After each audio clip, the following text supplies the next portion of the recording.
नमस्कार, TV 20 news के इस बुलेटिन में आप सभी दर्शकों का स्वागत है। मैं हूं अशोक वर्मा। देश व प्रदेश की तमाम खबरें देखने के बने रहिए हमारे साथ। अब नजर डालते हैं खबरों की तरफ।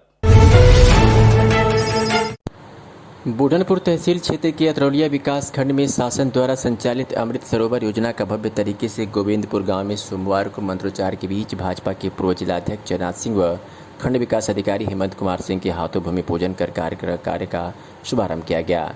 इस कार्यक्रम के मुख्य अतिथि डॉक्टर वीरेंद्र सिंह, मुख्य पशु चिकित्सा अधिकारी राजमगढ़ तथा विशिष्ट अतिथि पूर्व जिलाध्यक्ष जयनाथ सिंह रहे। इस दौरान दर्जनों की संख्या में लोग मौजूद रहे। भूमि पूजन के पश्चात मनरेगा मजदूरों द्वारा अमृत सरोवर की खुदाई का कार्य प्रारंभ किया जाएगा। जानकारी के अनुसार गोविंदपुर ग्राम सभा में शिव मंदिर के पास निकट मां जानकी इंटर कॉलेज के संस्थान पर अमृत सरोवर खुदाई का कार्य प्रारंभ किया जाएगा। जानकारी के अनुसार गोविंदपुर ग्राम सभा में शिव मंदिर के पास निकट मां जानकी इंटर कॉलेज के स्थान पर अमृत सरोवर योजना के तहत चयनित कार्य का शुभारंभ किया गया। अमृत सरोवर योजना में पोखरे के चारों तरफ 2.5 मीटर इंटरलॉकिंग, पक्की सीढ़ी, बैठने के लिए बेंच, पोखरे के किनारे छायादार वृक्ष, स्वच्छ जल के लिए आउटलेट इनलेट निर्माण, अमृत सरोवर पर झंडारोहण स्थल लगभग 25 लाख रुपए की लागत से किया जाना है, जिसको 15 अगस्त के पूर्व निर्माण कार्य कर ग्राम सभा को सुपुर्द किया जाने के लिए सोमवार की सायं 5 बजे मंत्रोच्चार के बीच पूर्व जिलाध्यक्ष जयनाथ सिंह के हाथों भूमि पूजन कर कार्य का शुभारंभ किया गया। आइए सुनाते हैं कि पूर्व जिलाध्यक्ष जयनाथ सिंह ने क्या कुछ कहा। जी, अतरौलिया में भूमि पूजन हुआ है सरोवर के लिए। एक ऐसा सरोवर है, कब तक बनकर तैयार हो जाएगा, इसके बारे में थोड़ा बताइए। इस सरोवर का नाम हम सबके नेता, लोकतंत्र के महानायक, देश के यशस्वी प्रधानमंत्री आदरणीय नरेंद्र मोदी जी ने अमृत मानसरोवर के नाम रखा है। और आज ही के दिन पूरे जनपद में कई जगहों पे भूमि पूजन हुआ है। उसी क्रम में आज भवानीपुर की ग्राम सभा में भूमि पूजन कार्यक्रम हुआ है और इसमें हमारे साथ हेमंत जी, ब्लॉक डेवलपमेंट अफसर और पशु चिकित्सा अधिकारी और हमारे ग्राम प्रधान और क्षेत्र की जनता सम्मानित आज उपस्थित हुई है। निश्चित रूप से इसके पीछे जो सोच हमारे प्रधानमंत्री जी की है, और मैं आज़ाद भारत में पहली बार इस तरह के कार्यक्रम कुछ सुनने और देखने को मिल रहे हैं।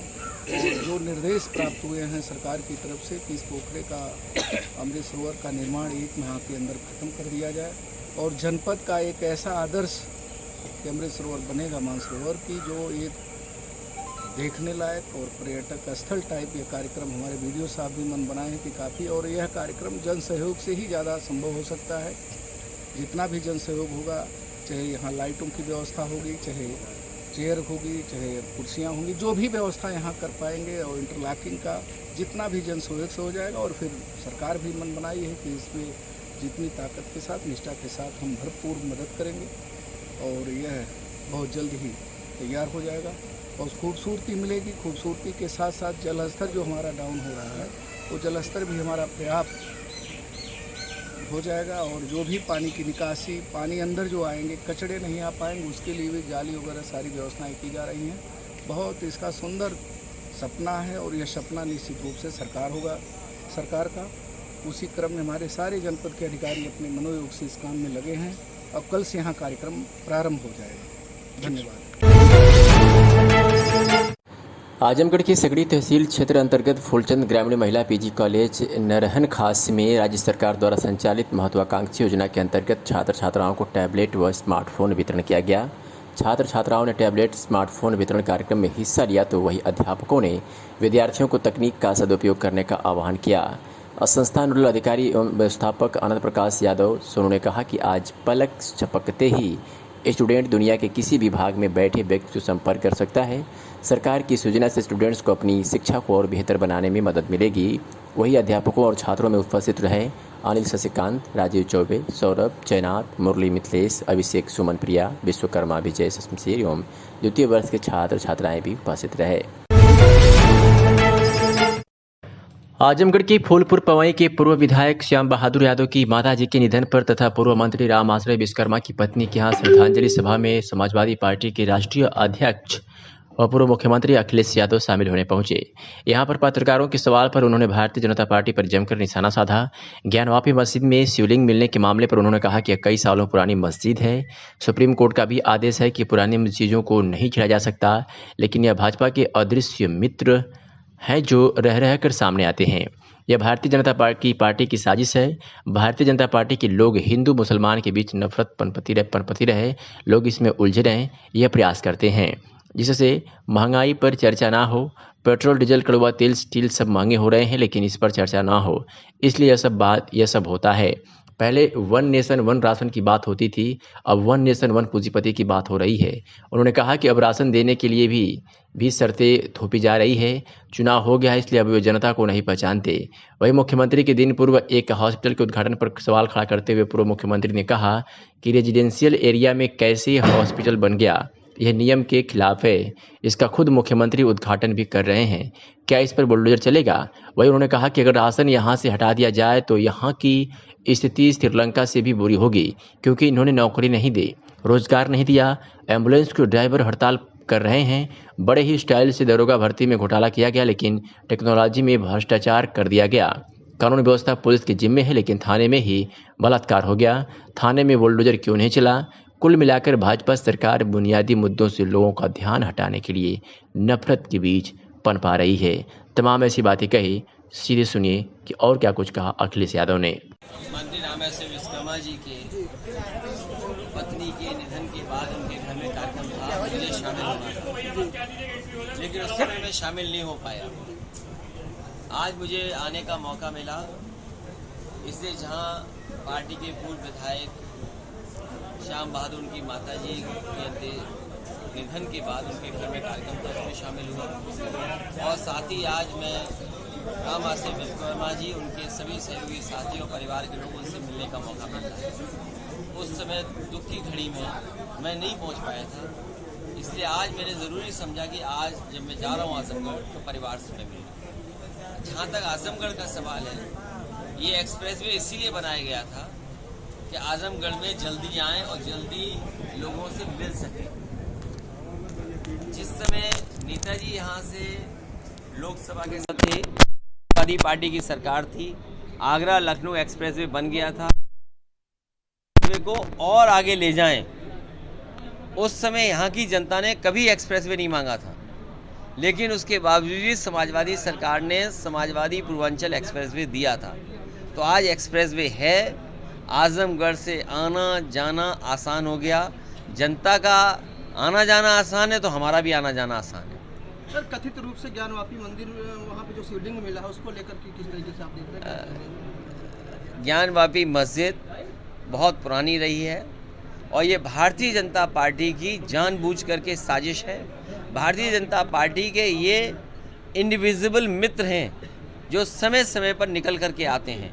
भारतीय जनता पार्टी के इशारे पे ही ये अदृश्य इनके सहयोगी हैं जो निकल करके आते हैं और जानबूझ करके नफरत के बीज डालते हैं। जहाँ तक कोर्ट का सवाल है, इससे पूर्व सुप्रीम कोर्ट ने भी या और फैसलों में भी इस बात को कहा गया है कि पुरानी चीज़ों को नहीं उठाया जा सकता, लेकिन उसके बावजूद भी भारतीय जनता पार्टी के सारे में हिंदू मुस्लिम झगड़े लगे रहे, नफरत फैलती रहे।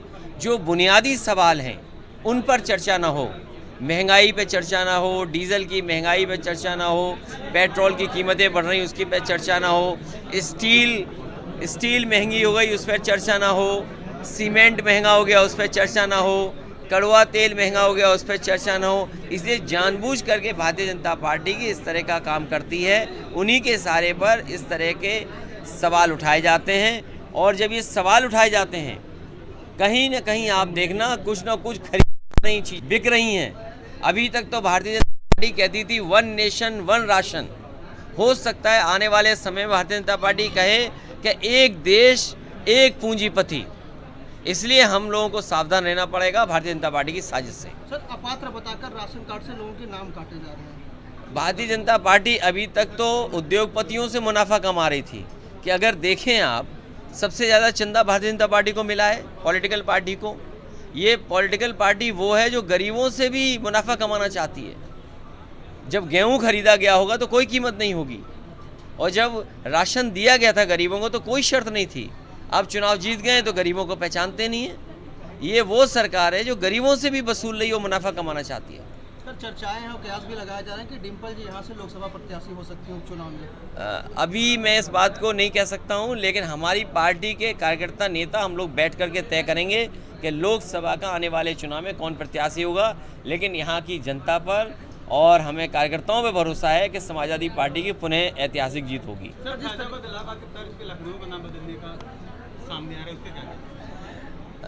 बीजेपी जानबूझ करके बेरोजगारी पर नहीं बात करेगी। मैं उनसे जानना चाहता हूँ, ये बुलडोजर चला रहे थे, कल मुख्यमंत्री जी ने जिस अस्पताल का उद्घाटन किया है वो भी इलीगल है, और इलीगल इसलिए कि रेजिडेंशियल एरिया में कोई अस्पताल नहीं बन सकता। क्या रेजिडेंशियल एरिया में अस्पताल बन सकता है? तो जब रेजिडेंशियल एरिया में अस्पताल नहीं बन सकता है तो बताओ मुख्यमंत्री जी ने उद्घाटन कर दिया, तो बुलडोजर चलेगा कि नहीं चलेगा?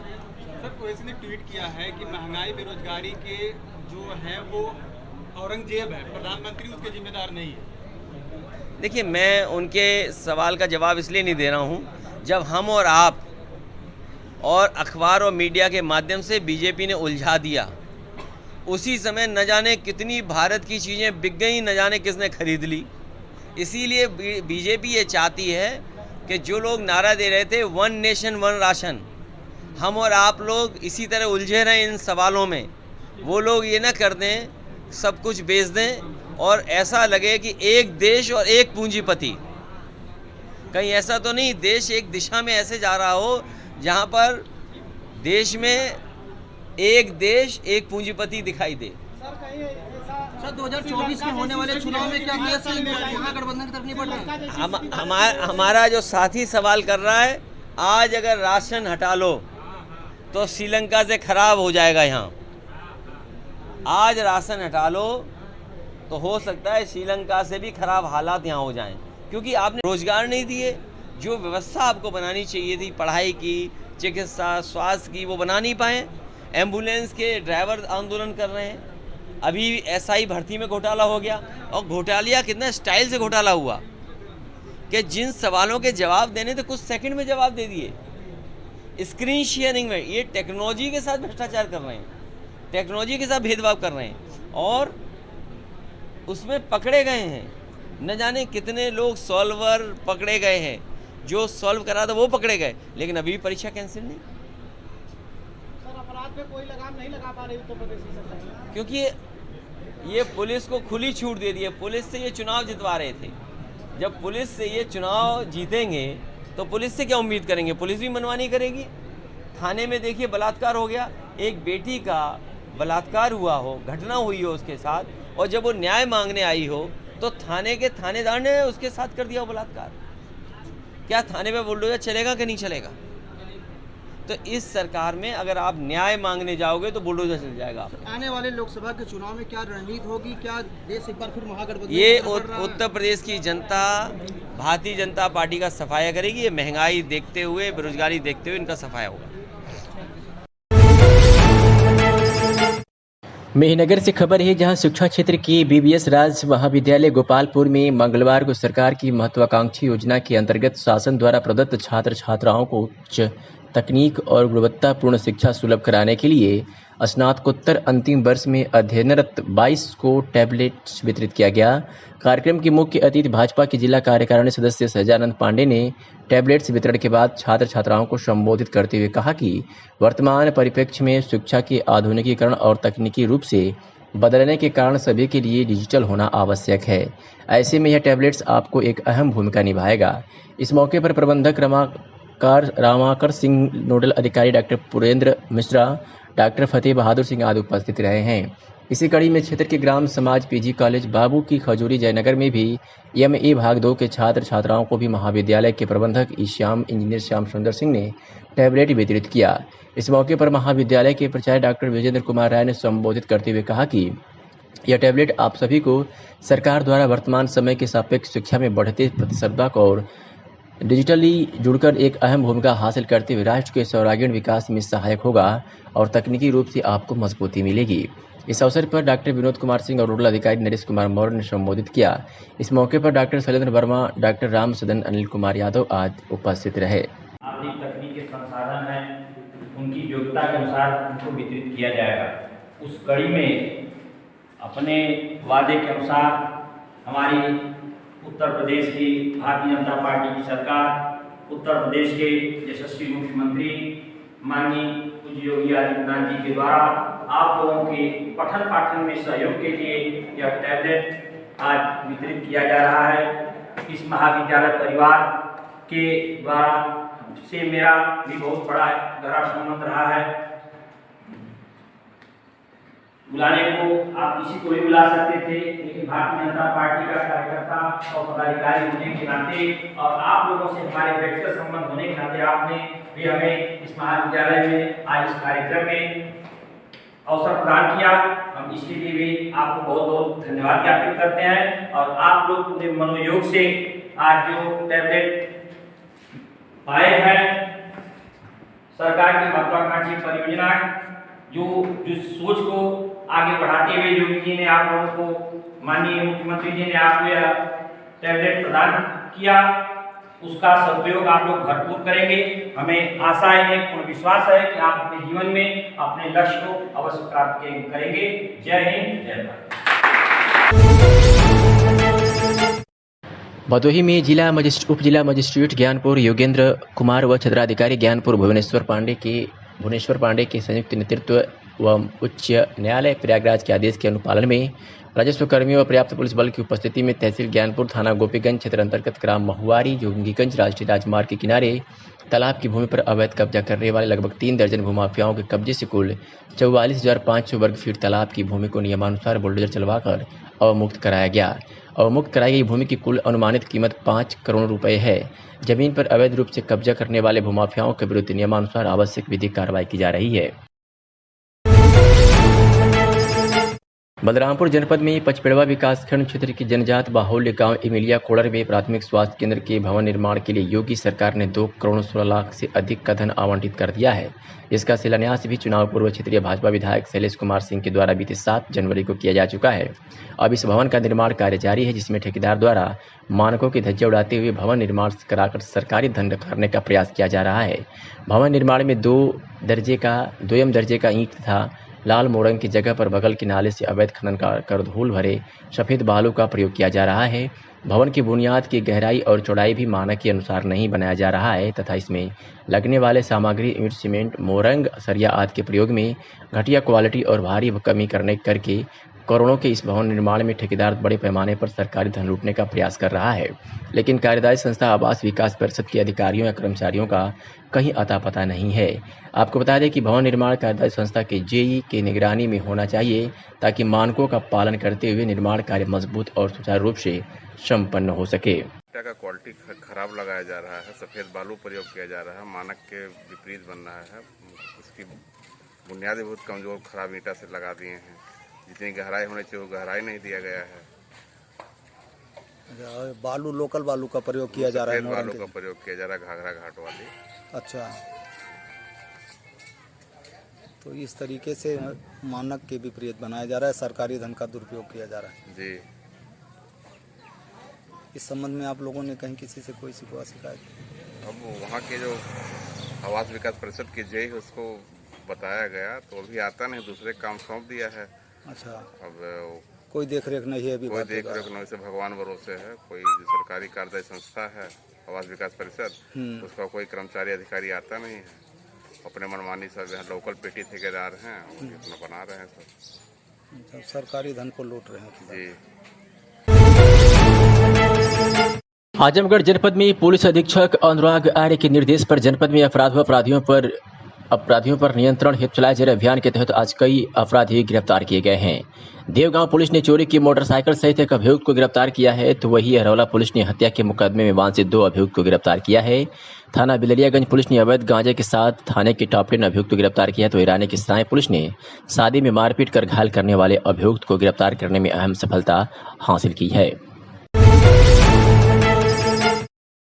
और एक खबर आजमगढ़ से है, जहां मेहनगर के आदर्श नगर पंचायत के वार्ड नंबर 6 आजाद नगर में इंटरलॉकिंग व पाइपलाइन का नगर पंचायत अध्यक्ष ने लोकार्पण किया है। बताते चले कि भुक्खन यादव के मकान से काली माता के मंदिर तक 158 मीटर इंटरलॉकिंग, जिसकी लागत 5,70,500 से निर्मित इंटरलॉकिंग व राम लखन के घर से बजरगी सिंह के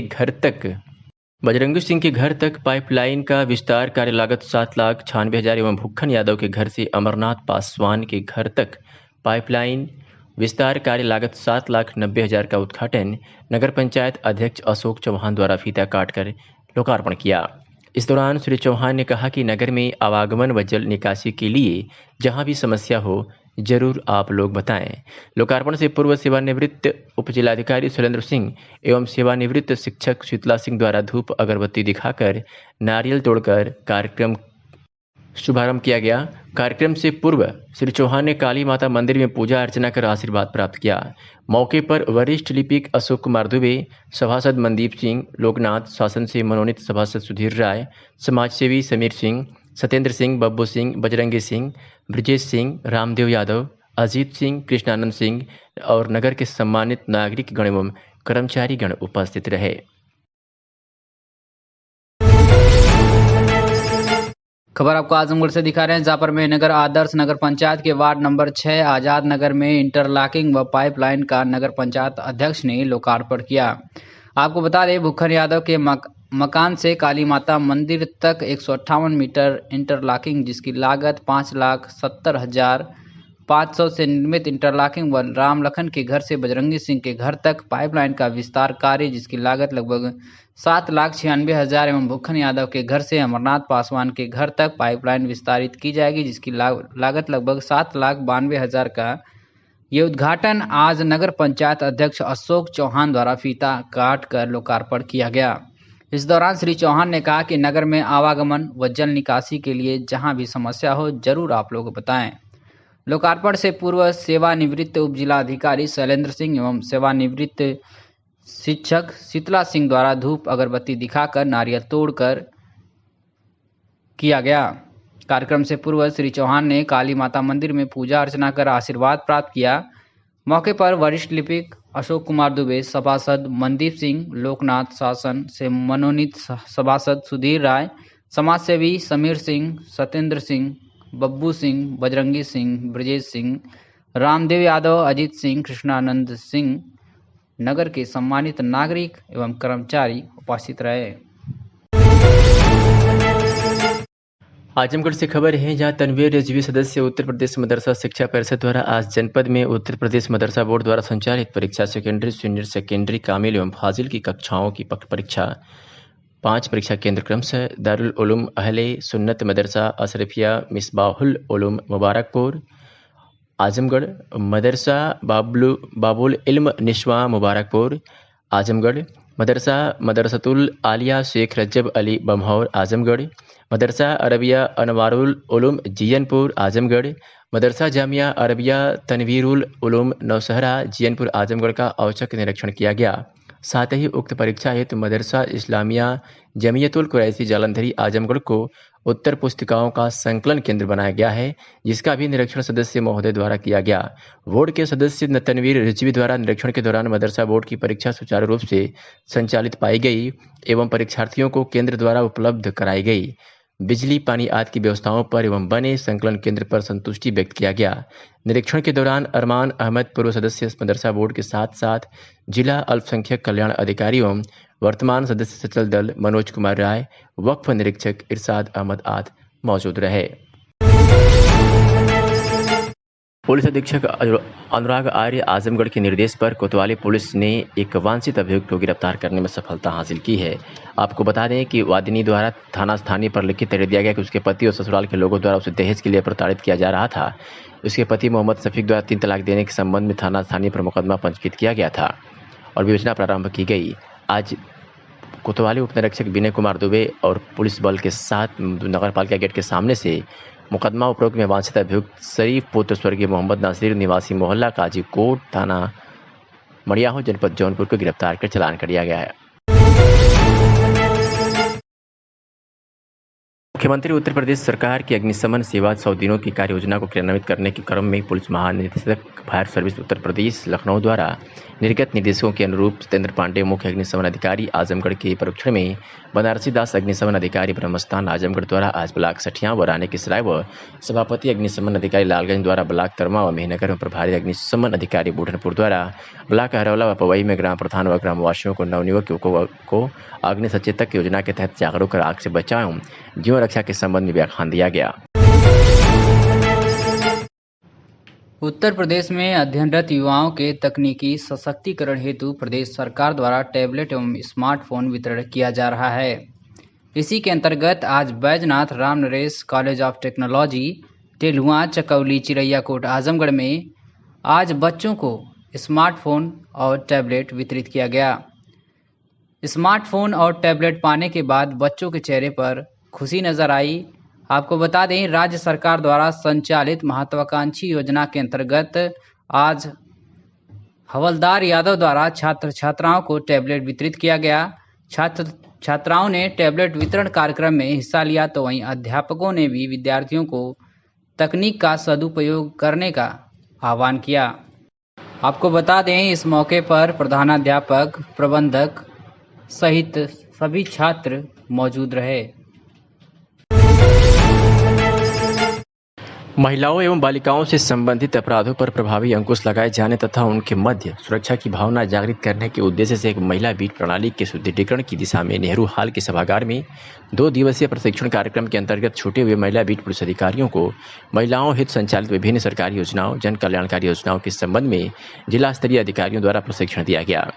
राष्ट्रीय पोषण मिशन के संबंध में CDPO पलहनी KK सिंह द्वारा बताया गया कि राष्ट्रीय पोषण मिशन का उद्देश्य वर्ष 2022 तक भारत को कुपोषण से मुक्त करना है। इसका लाभ उन परिवारों को मिलेगा जो अपने बच्चों एवं गर्भवती महिलाओं को पोषित भोजन देने में सक्षम नहीं है। इस योजना के तहत 6 महीने से लेकर 3 साल तक के बच्चे एवं गर्भवती महिलाओं को संतुलित पोषण आहार दिया जाता है। आंगनबाड़ी कार्यकर्तियों के माध्यम से बच्चों और गर्भवती एवं धात्री महिलाओं को लाभान्वित किया जाता है। योजना का लाभ उन बच्चों को मिलता है जो बच्चे शारीरिक रूप से कमजोर हों, यानी कम वजन या कुपोषण का शिकार होने की संभावना होती है। राष्ट्रीय स्वयंसेवक संघ के तत्वावधान में नारद जयंती के अवसर पर विचार गोष्ठी का आयोजन कलेक्ट्रेट स्थित अधिवक्ता भवन की अतिथि में संपन्न हुआ। मुख्य अतिथि SK सत्यन ने कहा कि संघ ने यह कार्य कर जिले को गौरवान्वित किया है। नारद जी को आदि पत्रकार कहा जाता है। पत्रकारिता में देश की आज़ादी के बाद काफ़ी परिवर्तन हुआ है। लोगों में पत्रकारिता को निखार दी। नारद जी सदा सत्य बोला करते थे। पत्रकारिता भी सच को उजागर करती है। विशिष्ट अतिथि डॉक्टर श्याम दत्त दुबे ने कहा कि नारद जयंती पर ही 1969 में सरकार ने दूरसंचार दिवस बनाने का निर्णय लिया। पत्रकार के रूप में नारद जी को जाना जाता है। 18 पुराणों में नारद पुराण एक है, ऐसा मान्यता नारद जी को है। जिला प्रचार प्रमुख मनोज कुमार श्रीवास्तव ने कहा कि आज पत्रकार नारद जी सदा सच बोला करते थे। हर युग में नारद जी ज्ञानी, विद्वान, सत्यभाषी थे। आज संघ के 45 प्रांतों के 45 संवाद केंद्र में यह कार्यक्रम चल रहा है। ज्येष्ठ कृष्ण प्रतिपदा के दिन नारद जयंती मनाते हैं। आज तमाम पत्रकार श्रमजीवी के रूप में कार्य कर रहे हैं। समाज को सत्य से अवगत कराना ही पत्रकारिता का प्रमुख दायित्व है। पत्रकार सदा सत्य के साथ खड़ा होता है। यही कार्य जीवन प्रयत्न नारद ने किया। कार्यक्रम की शुरुआत परिचय से हुआ। समापन के पूर्व कल्याण मंत्र का गायन हुआ। संचालन ओम प्रकाश पांडे, अध्यक्षता महेंद्र सिंह ने किया। इस अवसर पर संत विजय, ओम प्रकाश पांडे, सुशील कुमार विभाग प्रचारक, पंकज त्रिपाठी, कल्पनाथ पाठक, विद्यासागर श्रीवास्तव, उमेश राय, राधेश्याम, विजय श्रीवास्तव, मनोज सिंह, तेज पांडे, अभिमन्यु शर्मा आज तमाम पत्रकार व अधिवक्ता उपस्थित रहे। नारद जयंती है क्या जी? आज RSS द्वारा जो है आदि पत्रकार श्री नारद जी की जयंती मनाई जा रही है। उसी उपलक्ष्य में सारे पत्रकारगण, वकीलगण जो विद्यमान हमारे हैं और बहुत से लोगों की उपस्थिति में एक कार्यक्रम हुआ है। इस पे मैं जो है सबको शुभकामनाएँ देता हूँ। और ये नई प्रक्रिया यहाँ पे चालू ही पहली बार हो रहा है। इसके बाद से बराबर होता रहेगा। अपना परिचय बता दें। डॉक्टर श्याम दत्त दुबे, क्षेत्रीय समन्वयक, उत्तर प्रदेश राजर्षि टंडन मुक्त विश्वविद्यालय प्रयागराज। क्या कार्यक्रम? आज का कार्यक्रम है नारद जयंती। भगवान नारद जी का आज जयंती है। ज्येष्ठ कृष्ण प्रतिपदा के दिन प्रत्येक वर्ष हिंदी तिथि के अनुसार उनकी जन्म जयंती मनाई जाती है। इस अवसर पर आज कलेक्ट्रेट सभागार आजमगढ़ में राष्ट्रीय स्वयंसेवक संघ द्वारा आयोजित नारद जयंती समारोह में हम सभी लोग यहाँ उपस्थित हुए और भगवान नारद जी के विषय में जानकारी प्राप्त की। आजमगढ़ के सदर तहसील क्षेत्र अंतर्गत विजय प्रताप सिंह ITI कॉलेज लछरामपुर में राज्य सरकार द्वारा संचालित महत्वाकांक्षी योजना के अंतर्गत छात्र छात्राओं को टैबलेट वितरण किया गया। छात्र छात्राओं ने टैबलेट वितरण कार्यक्रम में हिस्सा लिया तो वही अध्यापकों ने विद्यार्थियों को तकनीकी का सदुपयोग करने का आह्वान किया। ये खबर आपको आजमगढ़ के सदर तहसील क्षेत्र से दिखा रहे हैं, जहाँ विजय प्रताप सिंह ITI कॉलेज लछरामपुर में छात्र छात्राओं को टैबलेट वितरित किए गए। साथ ही साथ छात्र छात्राओं ने टैबलेट वितरण कार्यक्रम में हिस्सा लिया तो ये अध्यापकों ने विद्यार्थियों को तकनीक का सदुपयोग करने के लिए आह्वान किया। बलिया पुलिस अधीक्षक राजकर नैयर के निर्देशन में वांछित अभियुक्तों वारंटियों के विरुद्ध चलाए जा रहे अभियान के क्रम में थाना कोतवाली पुलिस को सफलता प्राप्त हुई। उल्लेखनीय है कि थाना कोतवाली के प्रभारी निरीक्षक प्रवीण कुमार सिंह के कुशल नेतृत्व में उनकी पुलिस टीम के निरीक्षक हरेंद्र यादव मय फोर्स द्वारा अभियुक्तों इरशाद खान पुत्र एकलाख खान निवासी उमरगंज थाना कोतवाली जनपद बलिया, सोनू वर्मा पुत्र नारायण वर्मा निवासी अलावलपुर थाना बरेसर जनपद गाजीपुर को बहरी ईदगाह के पास से गिरफ्तार किया गया। उसके पास से 5 चोरी की मोटरसाइकिल बरामद किया गया है।